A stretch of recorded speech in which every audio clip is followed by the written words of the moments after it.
Nuku-Hiva is the largest of the Marquesas Islands, and if you have never heard of it, maybe you should have, because the U.S. once fought a war there. It is history that deserves to be remembered. Following the American Revolution, the young nation was both ideologically opposed to meddling in foreign affairs and strapped for cash. Washington's Continental Army was greatly reduced to just 700 soldiers, and in 1785 the Continental Navy was officially disbanded and its remaining ships sold. The discussion over whether the U.S. needed a navy to protect its interests was a central part of the conflict between the Jeffersonian Democrats and the Hamilton-Adams Federalists. But then American vessels started to be taken by pirates of the Barbary States, and Congress passed the Naval Act of 1794, authorizing the construction of 6 frigates, the forerunners of the United States Navy that we have today. None of the frigates was completed before the 1796 Treaty of Tripoli put an end to the threat, but then came the XYZ affair and the quasi-war with France, and then more threats from Barbary pirates. Not only were the 6 frigates completed, but Congress recognized the need for more ships. With limited funds, some of those ships were built with private funds, by subscription, out of patriotic fervor, and among those was the 36-gun sailing frigate USS Essex. Maritime historians Francis Diane Rabatti and James Vescovi wrote in their 1999 book USS Essex and the Birth of the American Navy, given the enthusiasm for the new Navy and the news that the Barbary States were rattling their sabers again, it's not surprising that money for several ships was raised by private subscription. America's largest cities, New York, population 60,000, Philadelphia, 41,000, and Boston, 28,000, responded by building frigates. The town of Salem, which had a population of less than 10,000, but which possessed a seafaring reputation second to none, came through with Essex. Shipbuilder Enos Briggs built Essex. Rabatti and Vescovi note that he would build 50 ships during his 33-year career, but Essex, the Salem frigate, was his finest. Essex was designed by William Hackett, who had designed the sloop Ranger, which John Paul Jones had used to raid England during the U.S. War for Independence. She was a stout ship. 7 years after being launched, a naval official would write about Essex. The white oak timber and plank with which the ship was built are superior in quality to any white oak I have seen made use of in the Navy. It appears to have been cut from trees, young and thriving. 141 feet long at the gun deck and displacing 850 long tons, Essex was something of an anomaly. Rabatti and Vescovi note that out of civic pride and self-interest, Salem had built the biggest ship it could afford, a 32-gun frigate. She was a respectable vessel, but there was a problem inherent in her size. The British had not sent to sea a frigate of less than 38 guns since 1784. Essex was too large to be considered a sloop or a brig, and not as maneuverable as such vessels, but smaller than both the frigates of the Royal Navy and other frigates in the United States fleet. Still, Rabatti and Vescovi note that sailors throughout the world remarked on her speed and beauty of line, and Essex was a bit of an orphan, but the U.S. Navy was pleased to get her, and over the years would make good use of her in a variety of roles. On her maiden voyage, starting January 6, 1800, Essex escorted a convoy of ships to the Dutch East Indies. In doing so, she became the first U.S. man-of-war to cross the equator and the first to transit the Cape of Good Hope into the Indian Ocean, returning again via the Cape on the voyage home. Essex served during the First Barbary War, and in June 1805 the negotiations to end that war were conducted on her deck, negotiations that were compelled in no small part by the presence of U.S. squadron, including Essex, outside Tripoli. After the war, Essex spent time in ordinary, but in 1812 the U.S. went to war with the world's greatest naval power, and Essex was called to service once more. She would do so under the command of a naval officer that Rabatti and Vescovi described as a gutsy sailor, loath to turn away from any challenge, but whose courageous spirit bordered on recklessness and even crossed the line into insubordination. David Porter. Born in Boston in 1780, the son of a naval commander also named David in the Continental Navy, Porter had become a midshipman in 1798 and fought pirates in the Caribbean and served in the Quasi-War and the Barbary War. He had temporarily commanded the frigate USS Constitution, as well as USS Enterprise. He was given command of the naval station in New Orleans, fighting smugglers and pirates in 1808, and in 1811 was given command of Essex. During her first wartime cruise, Essex earned a special place in the history of the War of 1812. On August 13th, off the coast of Newfoundland, Porter and Essex defeated and captured the Royal Navy sloop Alert, making Essex the first American warship to capture a Royal Navy ship during the war. But it was on Essex's second war cruise, starting in October, that Porter showed exactly how courageous his spirit was. Originally ordered to meet up with an American squadron in the South Atlantic, when he was unable to make the rendezvous, he decided on a daring course, made wholly without orders. he decided to take Essex into the Pacific and attack the British whaling fleet. Writing in a 2006 article on HistoryNet, author Tim DeForest explains, the ambitious captain saw in the Pacific both a chance to do serious damage to enemy commerce and an opportunity to earn prize money and personal glory. Buoyed by the promise of ample prize money, his crew eagerly agreed. In February, despite taking damage in a storm, Essex, which had been the first American man of war to transit the Cape of Good Hope, became the first American man of war to transit Cape Horn and enter the Pacific. He found a friendly port in the Chilean port of Valparaiso. Spain was at the time allied with Britain, but Chile had recently declared independence from Spain and was sympathetic to the Americans. And he further cemented the relationship by quickly capturing the Peruvian privateer Nereda, which had been plaguing Chile. Repaired and reprovisioned, Porter proceeded to start capturing British whalers, eventually creating a flotilla of armed vessels, captured ships manned by prize crews from the approximately 240 sailors plus 40 Marine crew of Essex. Samuel Cox of the U.S. Navy History and Heritage Command assessed Porter's success. Although it took 5 months of hard sailing around the Galapagos Islands and on the west coast of South America, Essex decimated the British whaling fleet in the Pacific, capturing 13 vessels, which inflicted serious economic pain back in Britain in lost investments and revenue. Most of the whalers were armed, some fairly heavily for their size, and some would do double duty as privateers if the pickings were right. Porter captured most of the whalers without a fight by subterfuge. He flew British colors and invited the whalers' masters aboard Essex, only hoisting the U.S. colors after they had come aboard. They captured so many prizes that the crew of the Essex became spread thin, trying to crew all the prize vessels. One of the captured vessels was even commanded by Porter's 12-year-old adopted son, David Farragut. In September, Porter received word that he had become such a thorn in the British side that a frigate and 2 sloops had been dispatched to the Pacific to deal with him. By then, his ships were in need of repair, but he knew that, were he to sail to Valparaiso again, he would face a significant chance of being trapped by the British ships. Instead, he decided to seek repairs in the remote Marquesas Islands. Author Mike Kopic writes in a 2020 edition of HistoryNet, on the morning of October 25, 1813, the inhabitants of Nukuhiva, the largest of 15 islands comprising Polynesia's remote Marquesas, awoke to the startling sight of a 6-ship flotilla approaching from the east across the cobalt-blue South Pacific. Porter hoped to find on Nukuhiva an island of some 131 square miles, a port safe from the British where his ships could undergo repairs. Essex needed to be beached and have her hull scraped and needed to be fumigated for rats. Nukuhiva seemed a good choice, Kopic writes. Though first visited by the Spanish explorer Alvaro de Mendaña de Nira in 1595, and then again in 1774 by famed British explorer James Cook, the island's remoteness ensured they remained off the beaten track for most Pacific voyagers. Nukuhiva was populated by several warring tribes of indigenous people, generally separated by high mountain peaks. To Porter's surprise, they were initially greeted by Europeans, including an American naval officer, all of whom had been marooned on the island, as well as natives, Cox writes. The sailors found Nukuhiva most acceptable, as the native women didn't wear much and were especially friendly. Really friendly. The Nukuhiva men, however, not so much. In fact, the natives were rumored to be cannibals. Kopic writes that Porter found them an attractive people, tattoo-covered men, tall with chiseled features, and scantily clad women that would turn heads in Boston. The local tribe was called the Tyee. Porter decided to establish a small town near a bay he christened Massachusetts Bay, which he called Madisonville after U.S. President James Madison, and a fort called Madison, armed with 4 cannons to protect it. But in exchange for being allowed to build the fort, he agreed to aid the Tyee chief, Gatenawa, who Porter had impressed with a demonstration of drill by his Marines, in a conflict with the neighboring tribe, the Hapa. Porter had drawn the United States into a war with Nukuhiva. The war arrived shortly after, when a group of Hapa attacked his camp, although they were driven off by musket fire. Porter realized that they would come back and wanted to demonstrate his strength to Gatenawa. He dispatched 2 lieutenants, Navy Lieutenant John Downs and Marine Lieutenant John Gamble, along with 40 sailors and Marines and a 6-pounder cannon, accompanied by several Tyee warriors, to attack a Hapa mountain fort. While greatly outnumbered, the gunpowder easily won the day against an enemy armed with spears and slings, with the 6-pounder used to blow open the main gate. Gamble took a slingstone to the belly, which Kopic notes merely knocked the wind out of him, and a sailor was slightly injured by a glancing blow from a spear. Cox writes that the Americans were then dismayed as the Tyee warriors proceeded to massacre all wounded Hapa warriors.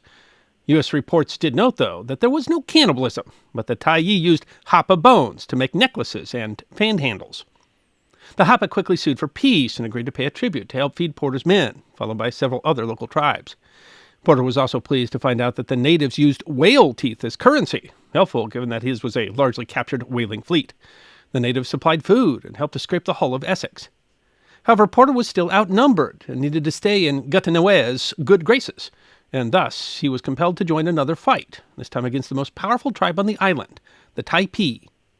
Coppock explains the Tyee had been calling the other tribes dogs for obeying the Americans, whom they dismissed as white lizards, mere dirt. Those tribes were openly wondering why Porter did not make war against the Tyee. Were the Americans too weak, or perhaps too frightened? Eager to stay in the good graces of his host, Porter took the 16-gun Essex Jr. and 36 men, accompanied by some 200 war canoes from his allied tribes, to the other side of the island to engage in perhaps the first U.S. military amphibious landing in the Pacific. The Tyees proved more resilient than their previous opponents, ambushing and driving back Porter's force, although musket fire from the Marines allowed them to retreat safely with 4 men wounded. But undeterred, Porter planned a larger overland attack using nearly his whole force. The attack required a difficult mountain climb, but when they reached the valley of the Tyee, musketry again won over spears. Porter's force burned over a dozen villages before returning to Madisonville, and the Tyee sued for peace. Porter and the crew of Essex had conquered Nukuhiva. Porter claimed the island for the United States. In the end, this almost forgotten and very strange American war that was fought during the course of another war and largely without the knowledge of the United States didn't come to very much. Porter took Essex in search of the British squadron and in March of 1814 was defeated in a fierce battle off Valparaiso with the British frigate HMS Phoebe and sloop HMS Cherub. Porter and Essex were captured. The token force that he'd left behind to hold the island quickly lost the respect of the natives and was forced to abandon the island, and those that survived were also eventually captured by the British, and most of the prize ships that Porter had taken were recaptured by the British as they tried to make their way back to the United States. Even Porter's claim that Nukuhiva belonged to the United States was never pressed by Congress, largely because Congress was so scandalized at reports that U.S. sailors had had relations with native women. Nukuhiva and the Marquesas Islands are now part of French Polynesia. After the war, Porter went on to fight pirates in the West Indies and was court-martialed for starting a diplomatic row in Puerto Rico over an officer that had been detained by local authorities. He resigned and became commander-in-chief of the Mexican Navy for 3 years before returning to the U.S. and serving as a diplomat. His adopted son, David Farragut, would become a hero during the Civil War, and in 1866 was named the first full admiral in the United States Navy, a newly created rank. Porter's wife had been pregnant when he left with Essex for the South Atlantic. The child was a son, David Dixon Porter, who would also fight famously for the Union Navy and became only the Navy's second full admiral upon Farragut's death in 1870. One of their first cousins was Fitzjohn Porter, a major general in the Union Army. The family carried on the military tradition. David Porter's great-grandson, also named David Dixon Porter, received the Medal of Honor for actions during the Philippine Insurrection in 1901. The Royal Navy's hunt for USS Essex was the inspiration for historical fiction writer Patrick O'Brien's 1984 novel The Far Side of the World, which was then adapted into a major motion picture in 2003, starring Russell Crowe. The frigate USS Essex might be little remembered today, but it was very much representative of its time, as Robati and Vescovi conclude. The 32-gun ship embodied the spirit of America during the first 2 decades of the 19th century, when the Navy, like the nation, was brimming with the attributes of youth, righteousness, cockiness, and speed.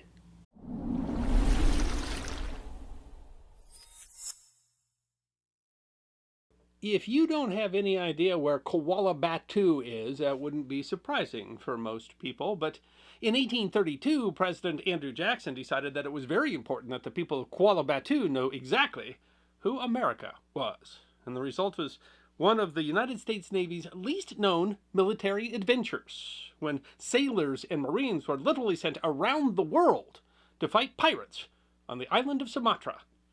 Because don't all good stories involve pirates? Black pepper, the stuff that you keep at the table next to the salt, is derived from dried berries of the Piper nigrum. The plant is native to the Malabar coast or southwestern coast of India. The plant is a vine, and the dried berries are called peppercorns. The plant has long been an important item for trade. The McCormick Science Institute explains. Black pepper, nicknamed as black gold and the king of spices, is the most important and widely consumed spice in the world. Pepper has grown in India for thousands of years and was first introduced to the West after the global conquest of Alexander the Great in the 4th century BC. Pepper was so precious in ancient times that it was used as money to pay taxes, tributes, dowries, and rent. It was weighed like gold and used as a common medium of exchange. In AD 410, when Rome was captured, 3,000 pounds of pepper were demanded as ransom. Because of its value, pepper has often been subject to monopoly, and it was an attempt to evade a Portuguese monopoly and establish a direct trade with India pepper plantations that motivated the voyage of Christopher Columbus. By the late 18th and early 19th century, the black pepper trade was largely a monopoly of the Dutch, and American merchants wishing to engage in the trade usually had to pay a premium through Dutch middlemen. But, the Massachusetts Historical Society notes, in 1795 the sailing ship Rajah, captained by Jonathan Carnes, departed Salem in December of 1795 with 2 pipes of brandy, 58 cases of gin, 12 tons of iron, 2 hogsheads of tobacco, and 2 boxes of salmon, and returned 18 months later with a cargo of pepper that netted him a neat 700% profit. What Carnes had discovered was a port on the island of Sumatra where pepper was locally raised and could be bought directly without paying Dutch middlemen. Carnes tried to keep the location of the port a secret, but it eventually got out. The port was a place called Quallah Battoo. Smithsonian Magazine explains what happened next. A pepper importing craze promptly seized the port.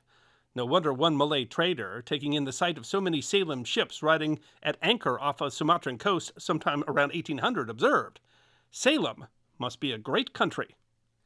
But, the Massachusetts Historical Society notes, the pepper trade was extremely dangerous. The island was surrounded by treacherous reefs, and the natives of the island were often hostile and extremely eager to capture American ships, killing crew members and plundering their cargo while ships lay in port. The ports of Sumatra were generally not under the control of any central government. Local leaders were sometimes called Raja, an Indian word meaning king or prince, but also often called Hulabalong, a word that more closely means warlord. Captain G. Nichols of the ship Active said of them in 1801, respecting the natives, the captain says that he always found them friendly, though he acknowledges that it was dangerous to irritate them or to permit many of them to come on board at the same time. He says they always carried their knives with them, and that there had been instances of their taking vessels, and from what he saw, he imagined that they were always willing to take advantage of a favorable opportunity to do a like act upon an unguarded vessel. As an entire community might profit from the taking of such a vessel, the threat of piracy was very real. Other accounts suggest that Sumatran pirates were also quite willing to prey on fellow Sumatrans as well. The Historical Society explains it could be days before the ship's hold was full, exacerbating the risk of midnight raids by pirates. As the pepper trade went on, captains were sometimes captured while trading on shore and held for ransom. In the eyes of the sailing captains, however, the rewards outweighed the risks. One of those Salem captains was Charles Moses Endicott, born in Danvers, Massachusetts in 1793.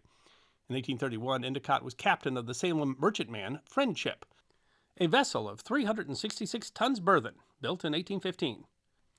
On July 18, 1831, the Salem Register recounted Endicott's statement regarding events that occurred the previous February. On the 7th of February last year, the Friendship was lying at Quallah Battoo, loading. The captain, second officer, and 4 of the crew on shore weighing pepper. He was risen upon by the crew of a Malay pepper boat, who were permitted, contrary to the regulations of the ship, to come on board. And after killing the first officer, Mr. Charles Knight, and 2 seamen, and badly wounding several others, succeeded in cutting off the ship and plundering her of all the specie on board, amounting to about $12,000, and 12 chests of opium, together with all the ship's papers, spare sails, rigging, cabin furniture, chronometers, nautical instruments, books, charts, wearing apparel, and, in fact, of every movable article of value on board. An article published in 1835 by the newspaper publisher J.N. Reynolds wrote that the crew of the vessel being so scattered, it was impossible to concentrate their force so as to make a successful resistance. Some fell on the forecastle, one on the gangway, and Mr. Knight fell upon the quarterdeck, severely wounded by a stab in the back, while in the act of snatching from the bulwarks a boarding pike with which to defend himself. Captain Endicott had figured out that something was afoot, but when he and the crew on shore tried to row to the ship, the Register reported, almost instantaneously crowds of Malay began to assemble, brandishing their weapons and otherwise menacing us. He was, according to the 1835 account, joined in the boat by a Malay. Poe Adam was the proprietor of a fort and considerable property at a place called Pulokio, but 3 miles distant from the mouth of the river Quallah. More business had been done by this Rajah during the 8 years past than by any other on the Pepper Coast. He had uniformly professed himself friendly to the Americans, and he has generally received the character of being honest. At all events, in this instance he gave the most unequivocal evidence of his friendship, and evinced by his conduct the most unqualified disapprobation and abhorrence of the villainy of his countrymen. Speaking a little English, as he sprang into the boat, he exclaimed, "Captain, you get trouble. Malay kill you. He kill Poe Adam too." In the ship's boat, he and his men were menaced by a ferry boat with 8 or 10 men in her armed with spears and krisses. And while the captain held the boat at bay by presenting a Malay sword, our only weapon, more boats were coming his way. Endicott concluded our only chance to recover the ship was by obtaining assistance from some other vessels. They rowed 25 miles to the port of Mucky. Reynolds noted that during his fatiguing pull, Poe Adam took his turn at the oar with the rest. They arrived early on the morning of the 10th of February at Mucky, where they found the ship James Monroe of New York, the brig Governor Endicott of Salem, and the brig Palmer of Boston. The ships sailed to Quallah, where they sent word via a friendly Malay demanding return of the ship. Endicott reported that the Rajah replied that he would not give her up, but they were welcome to take her if they could. After a brief exchange of cannon fire, Reynolds writes, a number of boats being manned and armed with about 30 officers and men, a movement was made to carry the Friendship by boarding. The Malays did not wait the approach of this well-armed and determined attack, but all deserted the vessel to her lawful owners, when she was taken possession of and soon warped out into deep water. 2 members of the crew who had managed to escape made it to Poe Adam's fort and rescue, and the other survivors were ransomed for $10 each. Reynolds writes, the voyage was of course abandoned, and the Friendship returned to Salem. News of the events had already reached the United States before the Friendship had made it back to port, and the news was bad. The New York Saturday Evening Post reported that another American ship, the Augusta, had gone into Quallah, ignorant of the attack on Friendship. The natives were making preparations to capture her, and the captain only escaped after having been secretly informed of their design. And the Charleston Daily Courier reported that the supercargo of the ship Candace, arrived on Monday from Sumatra, reports that the natives and Malays on the coast have become much emboldened by the success in the attacks on the ship Friendship of Salem. Reynolds wrote that the Rajah of Quallah boasted of his success in taking the Friendship, and observed, to adopt his own expression, "My feet are now stained with blood, and if I dip my whole body, it will be no worse for me, in this world or the next. I will now cut off every American vessel that falls in my power." He continues, in fact, on every part of the coast, as can be testified by many respectable witnesses, they boastingly threatened that if the American government did not notice the outrage at Quallah, every American vessel that visited the coast on the following season would suffer the fate of the Friendship. This was repeatedly uttered at ports so distant from each other, and so soon after the event, that it goes far to prove the piratical propensities of these people, and that if they could rob and murder with impunity, neither moral considerations nor their allegiance to any superior power should restrain them. The Daily Courier reported that the Malays appeared to believe that the Americans had the disposition, but not the power, to resent and punish their aggressors. They would be proven wrong. USS Potomac was launched in 1822, the first of a series of U.S. frigates built under the 1816 Act for the Gradual Increase of the Navy of the United States. She was a substantial vessel of 1,700 tons and mounted 50 cannon. The frigates produced under the Act were deliberately built to carry more guns than their European counterparts.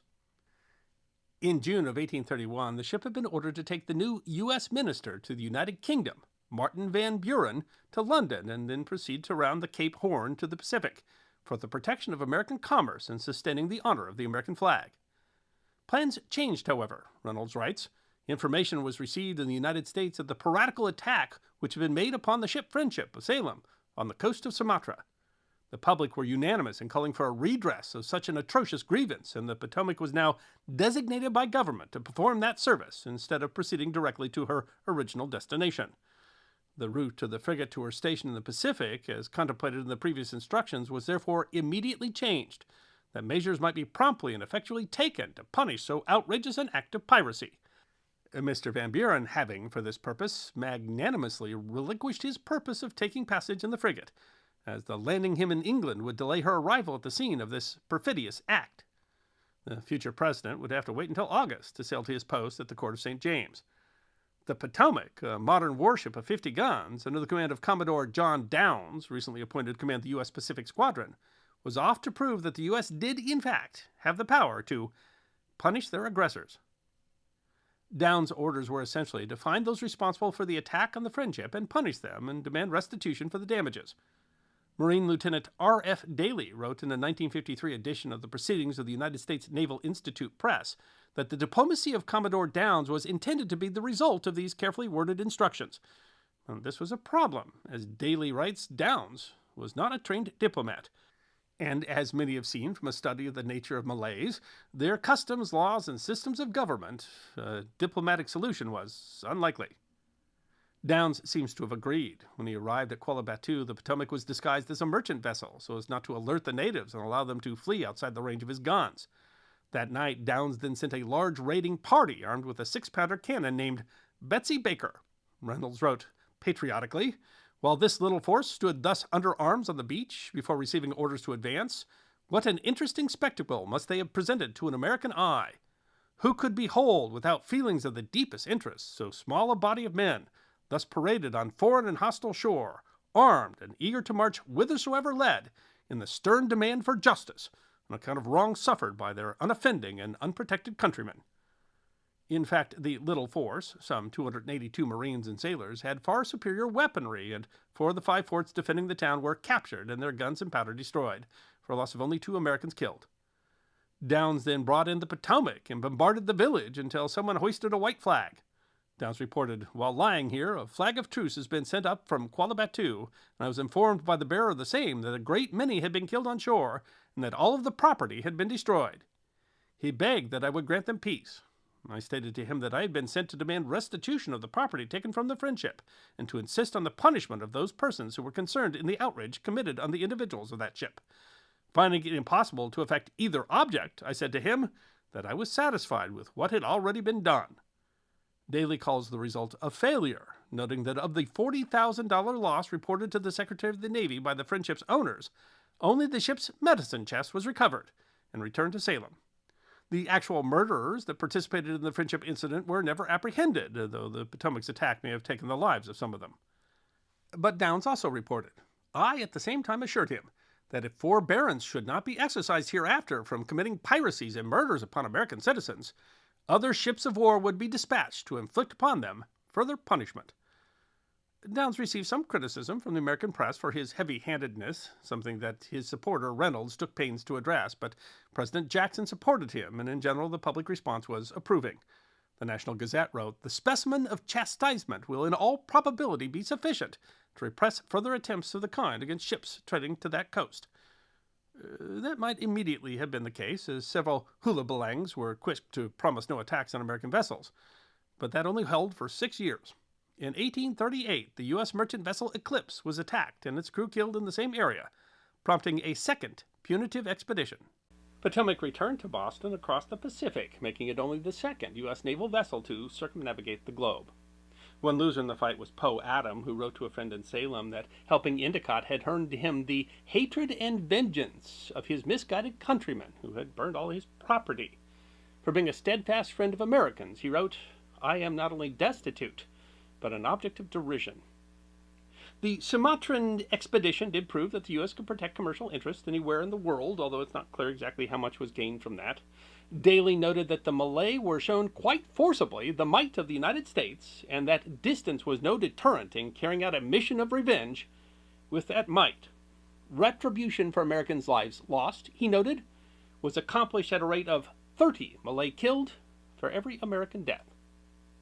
The first Sumatran expedition was the first United States naval action in Asia, but it was certainly not the last, and perhaps the greatest irony of all. Even today, U.S. sailors and Marines are being deployed to help suppress piracy off of Indonesia.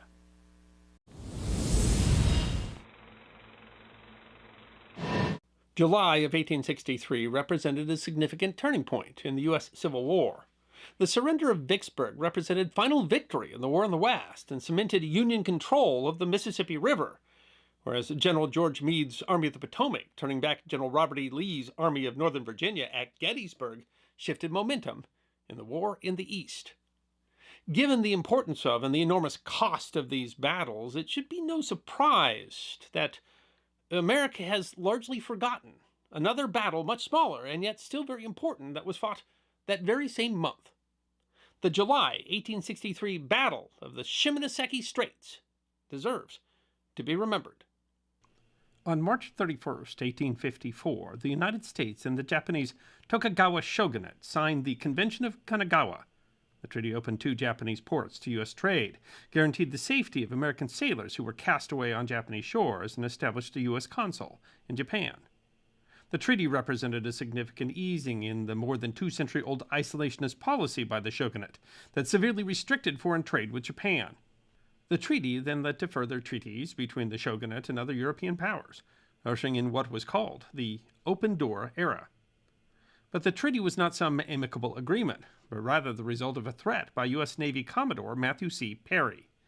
Perry had been sent by U.S. Secretary of State Daniel Webster with a letter signed by President Millard Fillmore and instructions to negotiate the opening of Japanese ports to U.S. trade, by force, if necessary.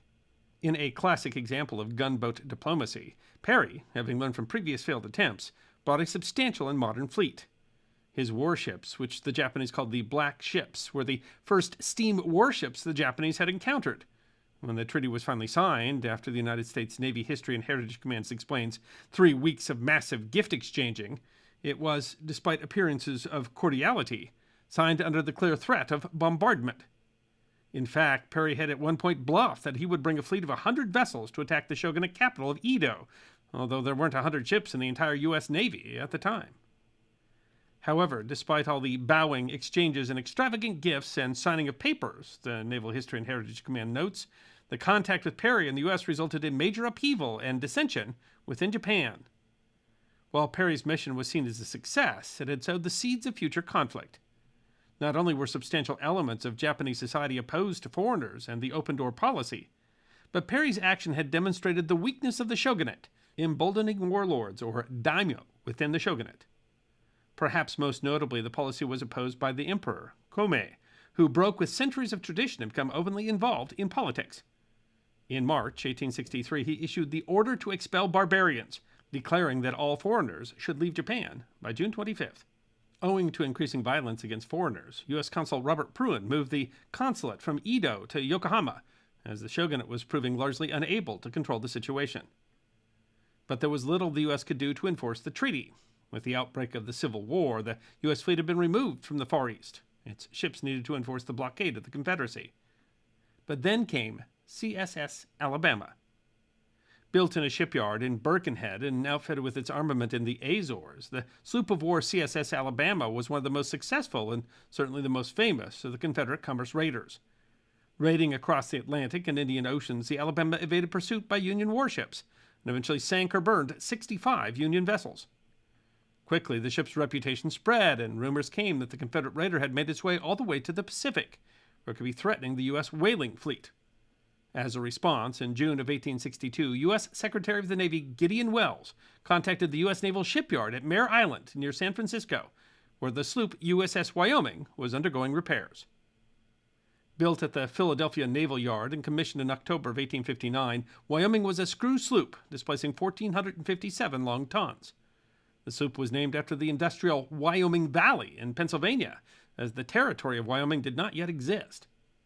The Naval History and Heritage Command explains Wyoming was a new, steam-powered vessel, commissioned in 1859, capable of 11 knots. She had a crew of about 200 and was armed with 2 11-inch Dahlgren smoothbore guns, which could pivot from side to side, a 60-pound Parrott rifle, and 3 32-pounder broadside guns. The ship was under the command of Commander David Stockton McDougal, a veteran who had entered the Navy as a midshipman in 1828 and had served under Matthew Perry during the Mexican-American War. Wyoming had been on the West Coast at the outbreak of the war and was stationed in San Francisco. The ship had spent the first part of the war patrolling off of South America in search of potential Confederate cruisers. Wyoming was undergoing repairs when Welles tasked McDougal to steam for the Far East in search of the rumored Confederate raider. Wyoming left in June and arrived in the Philippines by August, only to determine that the rumors of Confederate raider in the Far East were untrue. CSS Alabama was in fact still in the Atlantic. But Wyoming nonetheless stayed on station in the Far East. finally ordered to return to Philadelphia, the ship was delayed when, in March 1863, she struck a rock off the coast of China, requiring repairs. Meanwhile, the situation was deteriorating in Japan. Having received word that the U.S. consul had been forced to leave Edo, McDougall steamed to Japan. He wrote to Secretary Wells on June 12th. General opinion is that the government of Japan is on the eve of revolution, the principal object of which is the expulsion of foreigners. The Naval History and Heritage Command writes, two of the most powerful daimyo clans, the Satsuma and the Chosu, decided to side with the emperor in defiance of the Tokugawa shogunate. Under Prince Mori, the Chosu controlled the northern end of the narrow Shimonoseki Strait, which separates the main island of Honshu on the north and Kyushu on the south, and forms the western entrance and exit between the East China Sea to the west and the Japanese Inland Sea to the east. The Chosu decided to enforce the emperor's decree. The night of June 25th, the Chosu attacked the U.S. merchant steamer USS Pembroke. An account provided by the captain of the Pembroke to the New York Times was published the following September. The Pembroke had anchored around 4 o'clock, intending to pass through the strait the next day, with a passage too dangerous at night. While anchored, they had been passed by a bark, coming down with a fair wind with the Japanese ensign flying, although the captain thought nothing of it particular at the time. While nothing occurred in the evening worthy of note, after dark the bark warped up silently and at 12:45 a.m. fired a shot that passed over the steamer, doing no damage, but was soon followed by a broadside, one of the shots cutting the main topmast backstay. The bark was then joined by a brig, which fired a broadside that would have sunk them had it been delivered with even a small degree of precision, but for some reason not known, she held her fire until nearly out of range, probably because she was not ready. As both of the Chosu vessels commenced firing as fast as they could load and discharge, the crew of the Pembroke was making all possible haste in getting up steam, and in less than 15 minutes after the attack began, she ran out of their range. The Pembroke's escape was aided by a Japanese pilot that they had taken on board, who, being prevented from jumping overboard, set to work with a will to extricate the steamer.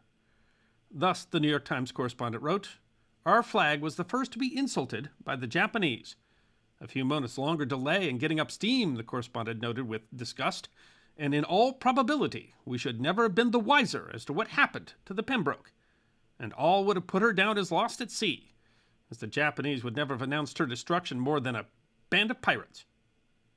At the time of the report, the Times assumed that Consul Pruen had not yet received words of the attack, and thus we are ignorant as to what course he may see fit to pursue in the matter. In fact, news of the attack on the Pembroke had reached the consul in Yokohama by July 11th. A report by E.F. Benson, Esquire, a passenger aboard the Wyoming, was published in October. Information having reached Yokohama on the 11th instant that the American steamer Pembroke had been fired upon by 2 Japanese armed vessels, Captain McDougall immediately issued the necessary orders to prepare for sea.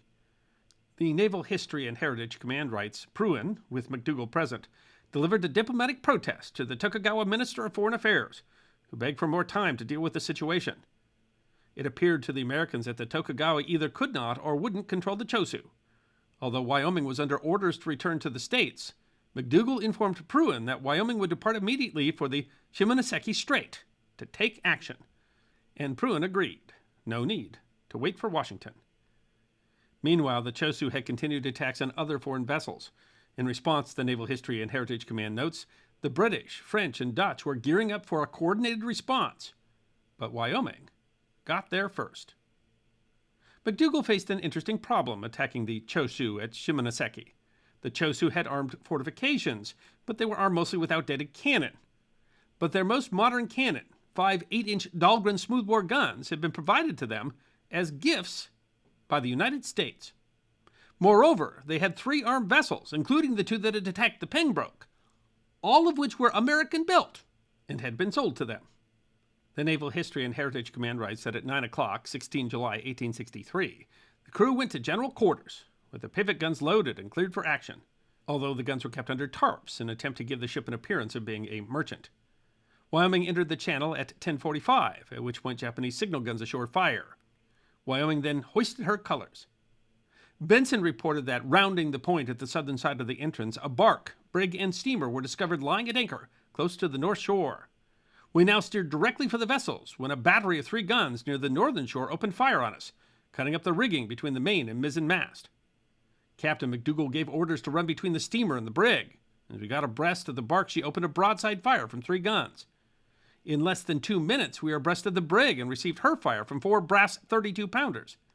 In passing, we gave them all our guns, holding the brig and the steamer. Keeping close around the bows of the steamer, we stood over towards the southern shore, receiving a constant fire from 6 batteries, the steamer, brig, and bark. The Wyoming then ran briefly aground, although Benson reported that she backed off without much difficulty. At that point, the steamer, having built up steam, slipped its cable, though its intent was not clear. Benson reported that the Wyoming was now maneuvered into position, and an 11-inch shell was planted into the steamer, direct amidships, about 1 foot above the waterline. In an instant, volumes of steam and smoke issued out of her fore and aft. Her boiler was exploded. At this point, McDougall decided to withdraw, but Benson reported, in passing out of the Straits, we delivered a few very effective shots into the brig, and the last seen of her she was settling by the stern. The Naval History and Heritage Command writes that Wyoming engaged the sinking brig with the 11-inch Dahlgrens, hitting her twice in the hull and expediting her trip to the bottom. The performance of the Wyoming was quite remarkable. Benson noted that the Wyoming was run into the midst of enemy vessels, receiving and returning broadsides at pistol range, at the same time sustaining a hot and continuous fire from shore batteries. The Naval History and Heritage Command notes that it should be noted that almost none of Wyoming's crew had any combat experience, yet performed with great coolness under fire. Notably, the Wyoming had sunk 2 vessels, severely damaged the third, and inflicted significant damage on the shore batteries, while only firing 55 shots. As the Naval History and Heritage Command explains, it was still necessary to conserve ammunition in the event of an encounter with a Confederate raider. Still, the command laments, McDougall's astute tactical judgment in avoiding the worst of Japanese shore-based fire and in defeating 3 ships at once got him absolutely nothing in the way of commendation or promotion, with this battle being fought only days after Gettysburg. McDougall's own report to Secretary Welles modestly concluded, the punishment inflicted will, I trust, teach him a lesson that will not soon be forgotten. Wyoming had received significant damage to her rigging and to her stack. She had been struck in the hull 11 different times, although none of those had done significant damage. She had lost 5 dead and 10 wounded. While the U.S. was the first to engage in action to defend the treaty rights, other European powers, the British, French, and Dutch, also engaged in various expeditions, culminating in a final battle in September of 1864. The daimyos were forced to surrender, and Japan forced to open more ports to trade. Ultimately, the conflict helped to bring an end to the Tokugawa shogunate after a Japanese civil war fought in 1868 and 69. In a strange twist, a former Confederate ironclad ram sold to Japan by the United States played an important role in the final defeat of the shogunate forces. USS Wyoming continued to search for CSS Alabama in South Asia, and at one point they later found out having been within 25 miles of the raider. Alabama's commander, Captain Raphael Semmes, received word that the Wyoming was in the area and was said to be anxious for a battle, but the two never encountered each other. The Alabama returned to France for repairs in June, where she was finally caught and sunk in a battle with USS Kearsarge. Wyoming returned to Philadelphia for repairs in July, having circumnavigated the globe. The Battle of the Shimonoseki Strait was important, as the U.S. could little afford to show international weakness while engaged in the Civil War. The actions of USS Wyoming defended America's honor without embroiling us in a broader conflict. It was a hard-fought battle, won against superior odds. And yet, far from the battlefields of the Civil War, it was little noted here at home. Theodore Roosevelt would later write, had that action taken place at any time other than the Civil War, its fame would have echoed all over the world. I hope you enjoyed watching this episode of The History Guy, and if you did, please feel free to like and subscribe and share The History Guy with your friends. And if you also believe that history deserves to be remembered, then you can support The History Guy as a member on YouTube, a supporter on our community at Locals, or as a patron on Patreon. You can also check out our great merchandise shop or book a special message from The History Guy on Cameo.